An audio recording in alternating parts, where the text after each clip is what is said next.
Down in the valley where the girlies get naked. If you throw her bands in, you know she gon' shake it.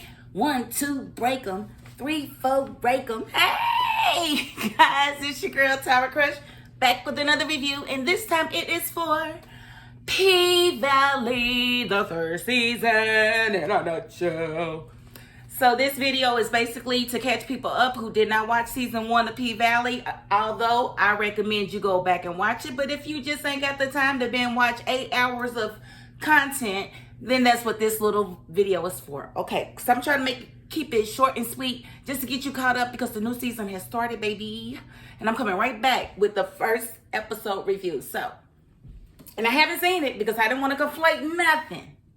So, don't tell me in the comments. Well, you can tell me in the comments by the time I read them. I've already seen the next episode. Okay, so this basic series is about, it follows a few girls in their journey as exotic dancers. They all work at a club called The Pink. And the main character, I would say, is Autumn. She comes in as Autumn Nights. And she was basically in an abusive relationship with her ex and tried to get away from him, and in the process lost her daughter. Okay, so we see that Mercedes, the main character, and I'm gonna be taking stuff off as I record because this is a stripper show and I can strip too. Okay, I'm just playing. Okay, so Mercedes, her backstory is, I think she got pregnant very young. And she got pregnant by a married man, and he wound up dying, and her child is somehow with his wife. Okay, so I'm going to go off with my little notes here so that I don't get lost in the sauce. Okay, so we definitely, it opens up to Amber and the wreck. Basically, there was a flood. And that's how she lost her daughter. She went back to get her, and I guess the car was overtaken by water. She had previously shot her ex, so she figured he was dead. And so then I want to take you to the Pink. Now, the Pink is Uncle Clifford's strip club. So Uncle Clifford's establishment is the Pink, and that is the strip club, and it is in Chucalissa, Mississippi. And basically, that's where all these girls go to work. Now, we see right away that Uncle Clifford is in the pockets of the sheriff because he basically pays them to turn a blind eye to the fact that they serve alcohol where boobies are exposed. And I guess they have some type of dry law or law against that. And they have the same thing in Kentucky, so I'm definitely familiar. Not that I was ever a stripper or anything, because I wouldn't be doing this. I would still be retired. If you only knew. So we basically see the club, the ins and outs. We see that Mercedes is that in the club. She is the top dog. She is the bottom bitch, as Clifford would call her. So we see that she's in a private room, and we see how she has to get jiggy with patrons because they don't like to keep their hands to themselves. And so she has to break a bottle and threaten a dude. And Diamond, who's the security guard, comes and throws the dude out. And she keeps his wallet. It's quite funny. But yeah, so we see that. And then we see that same night, they had the little booty shaking contest. And that's where we meet Autumn, because she showed up there, I guess, I don't know if she was looking to just gain access to a strip club to see if she can find a baller or what she was trying to do, but she didn't have enough money to get in there. And so she joined the booty shaking contest because it was only a $20 entry fee, and she got to win up to $50 in, you know, a buffet or whatever. So she was like, good deal. And so she went up there and she did her thing. Of course, she light skinned, so she didn't have to do too much, as they say. I don't know, but that's what they keep saying in this show. So she really didn't do too much, but I think she won the contest because she was the most appealing. We got to see Mercedes' mother, who is Patrice Woodbine, and she is a piece of work. Let me just tell you, when we saw her in church, so she's one of those holy rollers that really isn't all that holy, but she believes in the cause, and I think she likes the attention that she gains from doing, you know, her church duties. And like I said, Uncle Clifford, he's in the pockets of the sheriffs, but he's also behind on his bills, like $55,000 behind. And we see that right away because he's in over his head, but he's not really taking it serious because I think he's been here before. And so he's like, yeah, it's nothing. We'll get past it. I think he's the only one that feels that way. And then there's a character, her name is Mississippi. And she is definitely being abused in her relationship. Now, mind you, she's a beautiful black woman, and she is in a relationship with a white man. And, you know, Mississippi, she's cool, and she's a beautiful black woman in a relationship with a white man. And y'all know I ain't got no problem with that because my late husband was white. So, but the problem with this dude is he's very abusive towards her. He's physically and emotionally abusive towards her, and she's just dealing with it. And when I say physically, I mean bruises on the face, bruises on the arms, bruises on her wrist, bruises from head to toe, and she's supposed to be somebody's dancer. So she's having to use, you know, makeup to cover up her bruises. And it's like ridiculous. Like, why, how could you be in Mississippi in an interracial relationship with a person that's beating you like a slave? Like, I don't understand. So that's that. And they have kids together. So he feels like she's not going anywhere because she's high maintenance, and he provides a life for her, which I feel like she can provide for herself, being that she is a stripper. I'm just saying. And then we see this night that, you know, it comes out that Mercedes is going to retire. So they are definitely promoting her last dance, because I guess there's a last dance for a retired stripper where everybody knows and comes through to support you, and I guess get you an extra big bag on your way out the door. And we know that Mercedes is leaving because she wants to open up her dancing gym. Now, she's got a dance team of teenagers, and, you know, they are basically a majorette team. So I don't know if you watch Bring It on A&E, but that's kind of like what they do, the buck and the, just like a majorette would do on the football field. So they do those routines. And she's basically opening a gym. She's going to start charging them a fee to actually be a part of her program, which I think is pretty dope. And she's basically been saving her money, and her mother, Patrice, asked her to hold it so that the church could put it in their account so that they could secure a loan, and that she would get her money as soon as, you know, the loan went through. And so now Mercedes is at a point where she's needing her money because she found the building space, and she needs to put the money down to get the property. And Patrice is basically, you know, playing her to the left, and Patrice is basically working on a premise in her church that if she gets this loan to go through, then, you know, she can actually preach a Sunday in the pulpit. And so Patrice is all in. She's like, yes, we're going to definitely do this. But I didn't like how when Mercedes asked for her money, she going to say, and what your little ass going to do with it? Whatever I want to do with it, it's mine. It's mine. Cut the check right now. We're not doing this, Patrice. Give me my monies right now. As soon as she said that, I would have been like, give me my money. You're not about to dictate what I do with my money. I'm just saying. And so,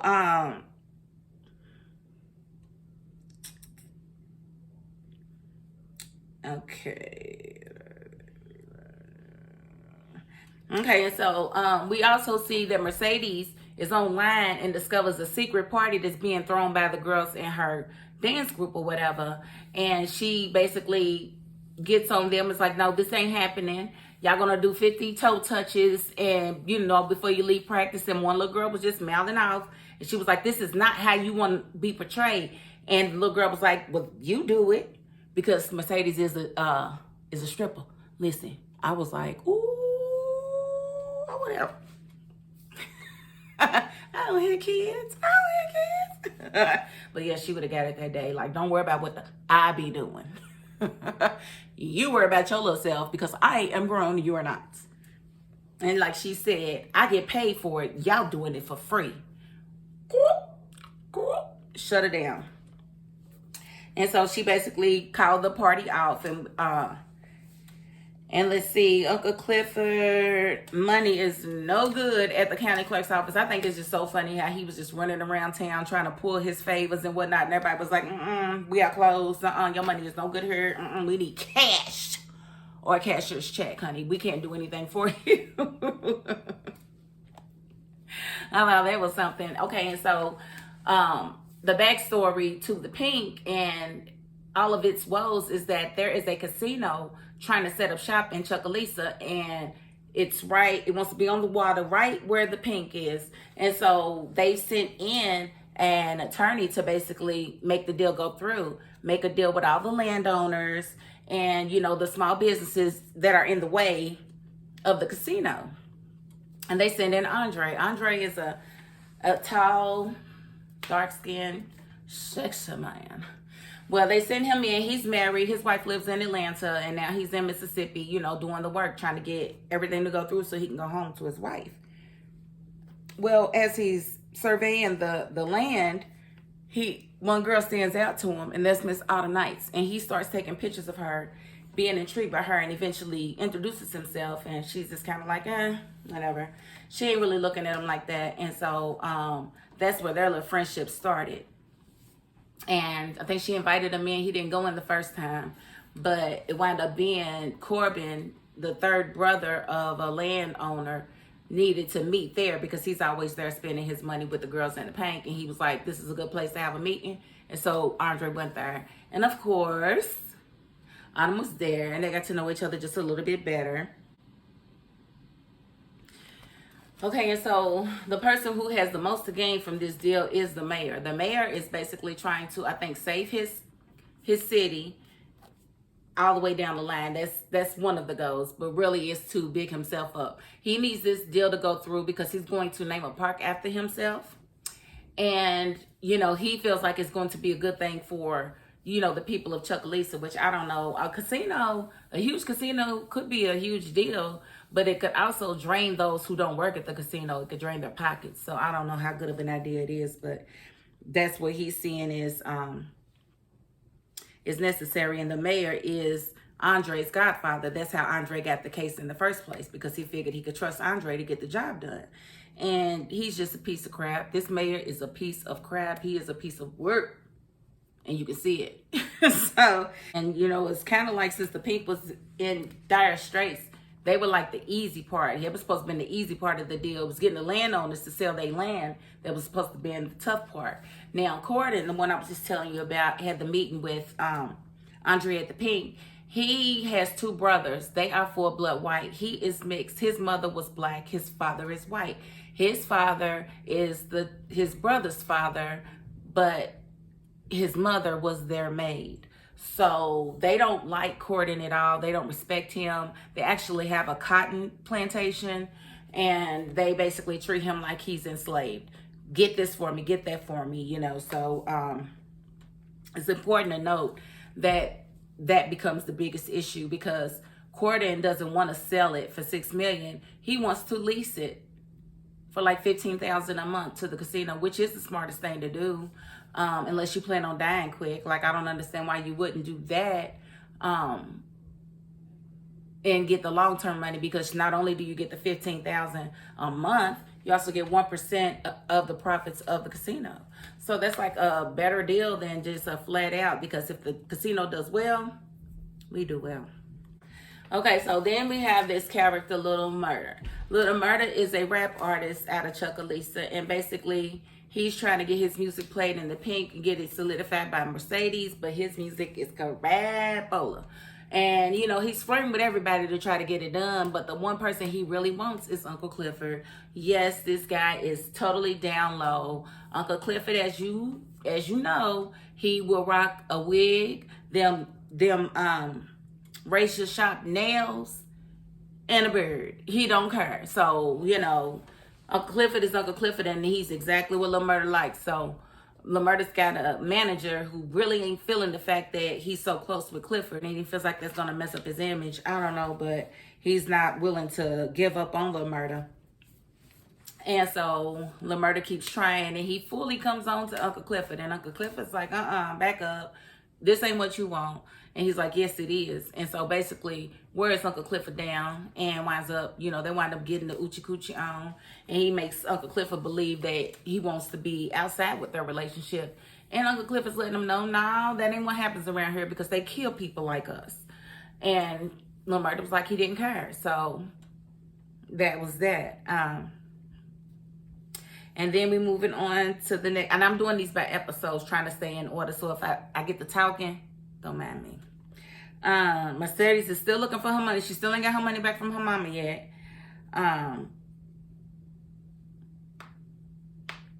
Okay, and Diamond, the security guard, definitely offers Mississippi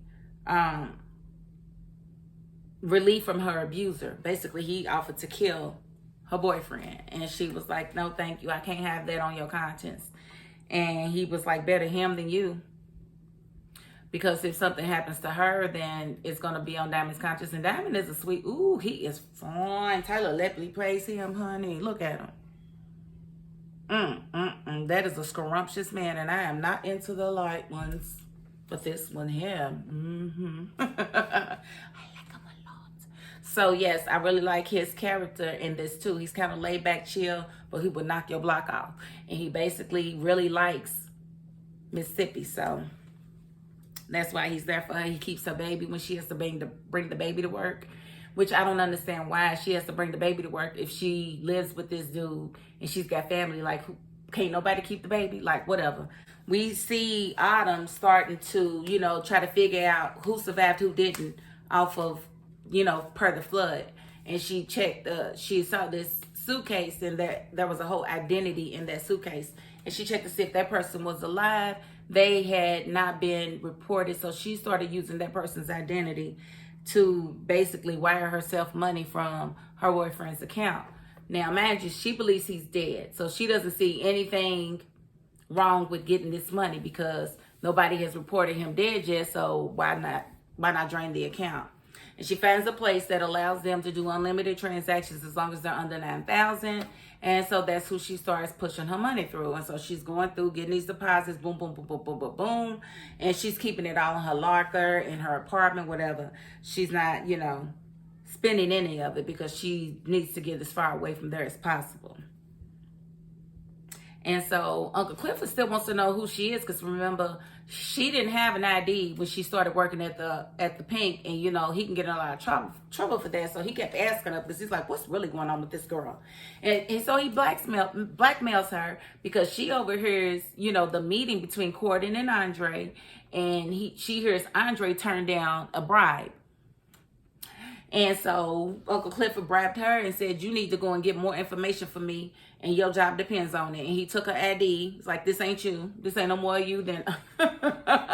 So she had to figure out a way to get the information. And how she does it is she gets Andre to allow her to come over. Now, mind you, they done already had phone sex. You saw him jizz on his stomach. That was jizz. And, so he's totally infatuated with her.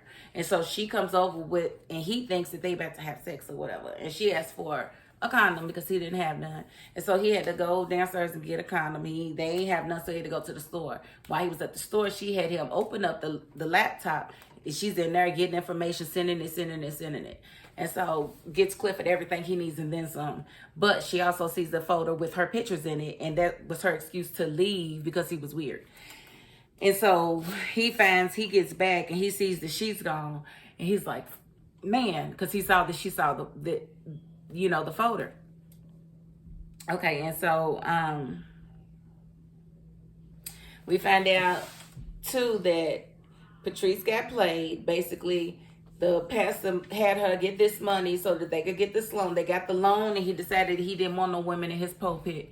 So he was just like, you just need to forget about it or go find you another church. And so she took it upon herself when she took Mercedes' money out of the bank. She decided that she was going to take that money and get her own church. Forget Mercedes and whatever Mercedes had to do, get the gym or whatever. She ain't caring about none of that. She said, I'm going to get my church because God sent me a sign and he provided the way. He didn't provide no way, honey. You stole. And he said, thou shalt not steal. He said, thou shalt not steal. And so, so we see this, but we don't know exactly what she's doing. We just saw when she got the sign, which was the feather in her eyelash. So we also saw that they threw the party anyway. The little girls threw the party anyway, and that's when we found out that one of the little girls is actually Mercedes' little girl. Terica. And Terica basically is mad at Mercedes because she ain't came to get her yet. She wants to live with her mama. She don't want to live with her stepmama no more, and she don't feel like her mama's doing enough to actually get her back. And her mother's really getting the gym and everything to establish, you know, decent employment so that she can get her daughter back after showing that, you know, she's stable and not just being a stripper. And she's got her daughter's room ready. She got it all furnished and nice and decorated. It's cute. And she got stuff, you know, wherever she could find it. And I thought it was just dope. But she loses that ability because when they throw the party, they tour her stepmama's house up. And of course, the stepmama blames her because it was a bad bitch party. And she says that she's teaching other dances and all of this and all of that. And plus what she does. And so she basically says, you don't need to be coming around my daughter no more. Like, she lay down and had that baby. So Mercedes is like, oh my God, you can't do this to me. She was like, no, I don't want her on the dance team, and you just need to stay away. So basically, since she's got custody, she can rule her out. But she did make her thank her. Like, you're welcome, because you can't even have no kids. And Mercedes is talking to the real estate agent about the space. And the real estate agent is like, you need to hurry up because there's competing offers, and you need to have your offer in here by midnight because we're going to consider other people. And she's like, midnight. And so she calls Patrice. Patrice calls her back and was like, yeah, meet me. And she was like, you want me to come to the club? And Mercedes was like, no, meet me next to the Kroger's, in the parking lot next to the Kroger's. So she gets there and she sees the real estate agent lady. And she's like, yes, my mama's coming in a second to get the deposit, to bring me my money. And she was like, oh, I'm sorry, another buyer. I already got it. And she was like, really? And she was like, and then Patrice walked out the building. She was like, mama. She's like, oh, that's your mama? She's like, ooh. She ran off. And, you know, Patrice basically told her, yes, God told me to make this church, honey, and that's what I'm doing. And Mercedes commits to beating her butt. Like, I was so happy. Like, yes, beat her down because her mama be extorting her, coming around her, making her feel bad because of the way, you know, because of the lifestyle she lives, you know, holy roller, you know, toting them babbles or whatever. But Mercedes let it be known, you was pimping me out at a very young age, telling me it was okay to have them old men touching me on my butt and stuff. And yeah, yeah. So her mama's one of them types, but she can't do no wrong, and she's not gonna admit to no wrong because she didn't do no wrong. See how that works? So, yeah. So that lands Mercedes in jail. Now, imagine this is the night she's supposed to be doing her last dance. This is also the night the LaMurda family gets his music played and appreciated because he had to go back to the drawing board, but he done got himself put out because his friend had told him that he heard that he was, and he done beat him up in the club. So now he outside listening, and he's like, that's my song. So now LaMurda got a little confidence. Imagine, he's still into Clifford. He's way into him. He don't really care. He cares what people say, but he don't really care what people say. You know what I'm saying? It's like, he likes what he likes, and he'll beat you up if you got something to say about it. And let's see. We saw a lady come in that had just gotten a divorce, and I guess she was, you know, distraught. And she come in with her whole divorce settlement, spending money, and you know, Gidget and Mississippi got most of that money. Now, mind you, Mississippi was definitely a star that night because she danced in place of Mercedes, and she killed it. So much so that she went viral the next day. So that sparks a whole nother monster in Mississippi. But, you know, the lady sitting there, and they basically took her money. She was knocked out. And, you know, Mississippi was like, yeah, let's get this bag, Gidget. Gidget goes, gets her a bag, and they take that lady's all her freaking money. Now, mind you, they don't know where Mercedes is. So when it comes to pass, the Mercedes is locked up and needs to be bailed out. They trying to divvy up $2,000, and it winds up being $5,000, and they act like they ain't got it. And I'm like, y'all just took all of this woman's money today. How y'all ain't got $5,000? What kind of friends are y'all? And wait till she see this episode. She gonna be like, oh, so y'all was just gonna leave me in jail and y'all had the money? Like, that was poor writing. I don't understand why they wrote it that way, because they clearly had that money and was just not coming up off of it. Why, I don't know. Why they act like they didn't have nothing saved up or nothing. And they came up off this lady's, she had stacks and stacks and stacks and stacks and stacks. And they took all of that. And she wound up going to jail and being in jail with Mercedes and her mother. Now, you know, of course, they had to fight again. And jail cell them went against Mercedes, then against her mama, and then her mama started preaching or whatever. She told her mama, you dead to me. And I don't blame her, because her mama is not, look, everybody's mama don't love them and nurture them like some. And so when you've got one of those good nurturing mothers, you don't really understand when people don't, and how those relationships can be detrimental. Just imagine your mother, those who have a good relationship with their mother, imagine your mother competing to knock you down as often as possible. So yeah, that's what her mother does. And it turns out, you know, they wasn't going to bail out Mercedes. They was like, we tried. Nah, y'all didn't try. All you had to do was reach in your bag and get that lady's money. I can give it to the clerk, and they could have let her out. But Autumn lets her out, you know what I'm saying? And they have a conversation, and she basically tells her that she don't owe her nothing, but she needs her help because she done got cut off from getting wire transfers. She did too many, and now she needs another person to go in there and get these wires. And so that's where Mercedes comes in, and she tells us you can give her $10,000 by the end of the week, and she does just that. We see Big L making a sad deal because he sees that the pink is going down. Everybody else is out of foreclosure notice and the auction notice. So he's scrambling, trying to figure out how he gonna pay his bill. So he makes a sad deal with, I think, Gidget's boyfriend to, I guess, I don't know, store or transport some stuff. And he got it packaged all nicely in the truck or whatever. So,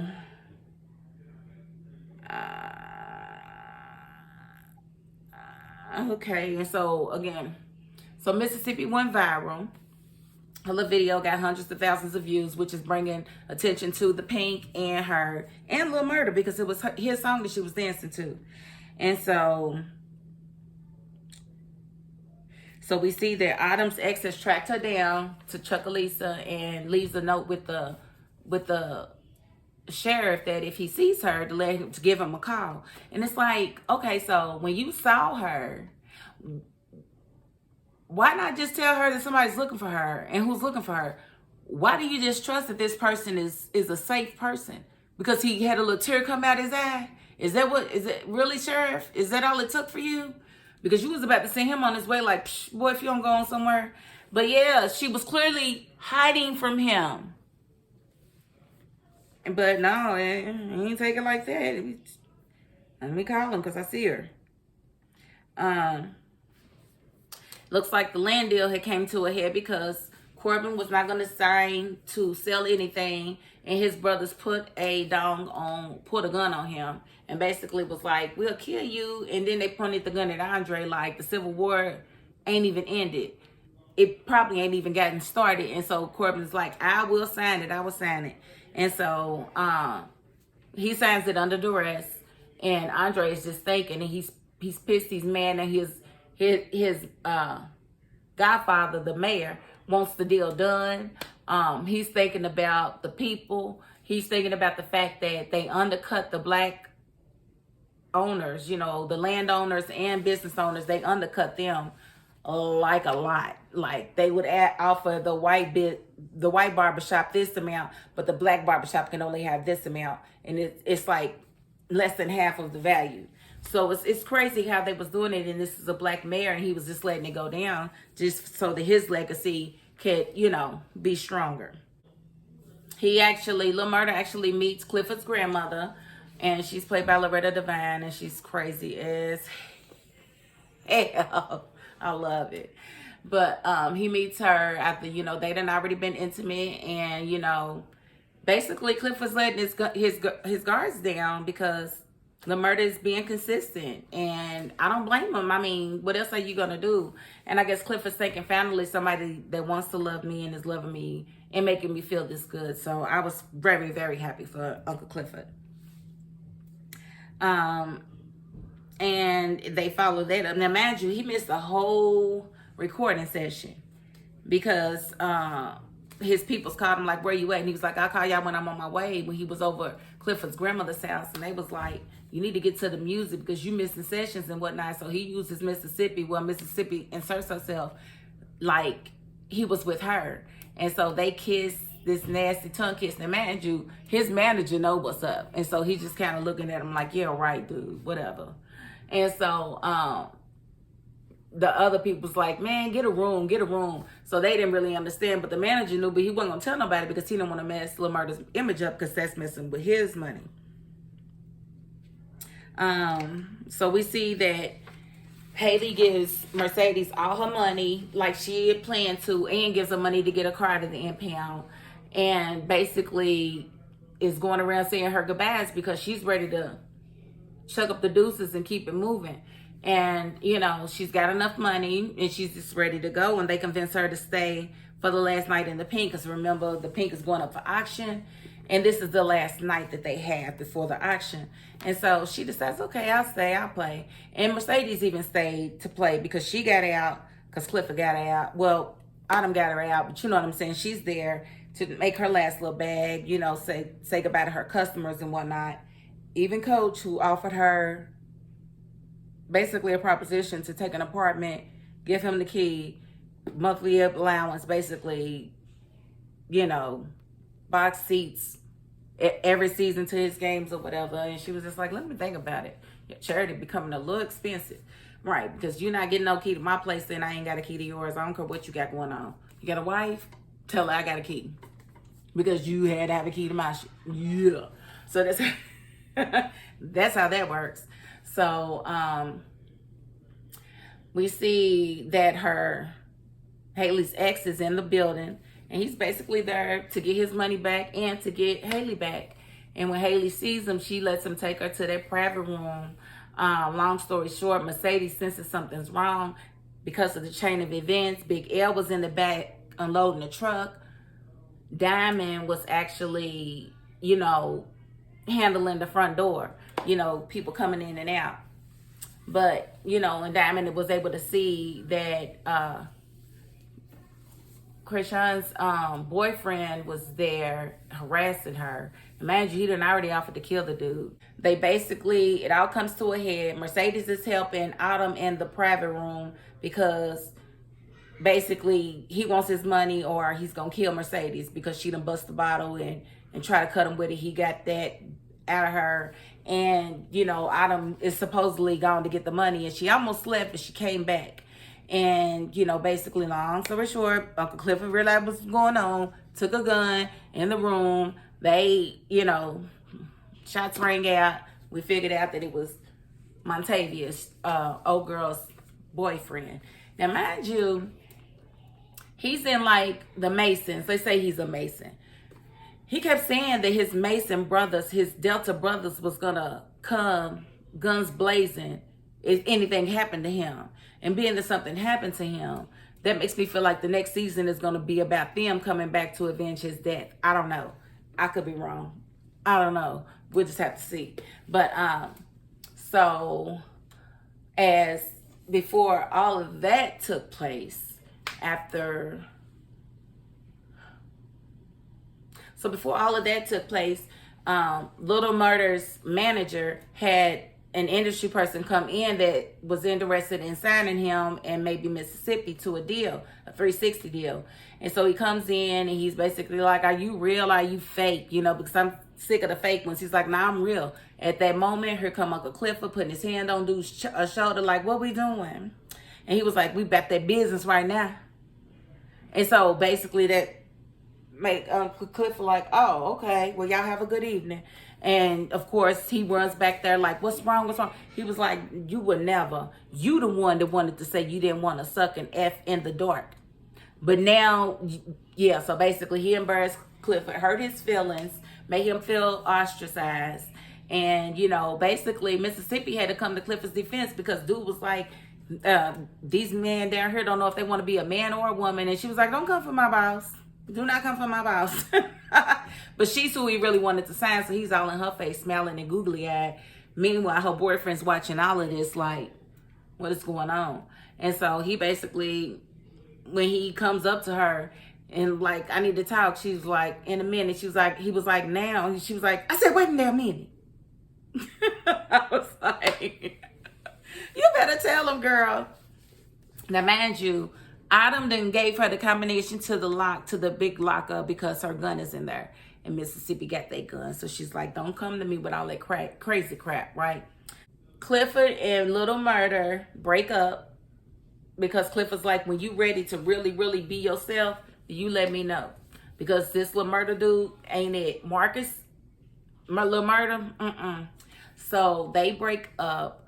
It comes out to be Diamond winds up fighting Mississippi's Krishan's boyfriend. So much so, I mean, they were it was a slugfest. They were both beating each other, but Diamond was getting the best of them, and she put a gun on Diamond and told Diamond to let him go. And Diamond eventually let him go and was just like shocked that she would even pull a gun on him. Like, how dare you? I've been there for you. I've offered you reprieve, but you're going to do me like that? Duly noted. So she leaves with her boyfriend. And mind you, the auction is the next day. So they show up to the auction. And, you know, of course, the mayor's there ready to seal the deal and talking his crap to Uncle Cliff. And Uncle Cliff was ready to concede. He got his grandmama there because, you know, she helped start the paint. And Autumn came in left field. She came in left field and she took it down. She got the paint. She outbid everybody with the $250,000 price tag. Now, I want to say, is that how much she had in total, or did she have $750,000? Either way, I think she broke now because she spent all the money getting the pink back. And so we'll see how this season chops up. So as we see it, Mercedes does not have a gym. She does not have her money, but she does have the money that she got from Autumn. Patrice Woodbine is definitely building her gym. Building her church in the spot where Mercedes' gym was supposed to be. We see Uncle Clifford getting back to it, cleaning the paint up, getting it ready to open. We see Mississippi. Last time we saw her, she was with her dude. We ain't seen her back yet. We'll see what happens with her. Lil Murder, I don't think he signed or nothing, and I don't think dude's interested in signing him, so we'll just have to see how that goes. But for sure, his manager knows that he's gay because he saw them coming back from their little date in the car. And yeah, that's that on that. So I'm going to get to this new episode. But again, I just wanted to give a brief about what this show is about. It's a very, very well written and a very well performed series. So I'm very excited about the new season, and I hope you guys are too. And I hope this helped you, in a nutshell, get a feel for these characters. You know what I mean? And of course, there's a lot of funny stuff that happens along the way. So you'll see that if you don't watch the season, you'll see that surely in season 2. Okay? Okay. And again, if you haven't, please hit my subscribe button. You are so very appreciated. Got through it. And that is my $5.02. Peace.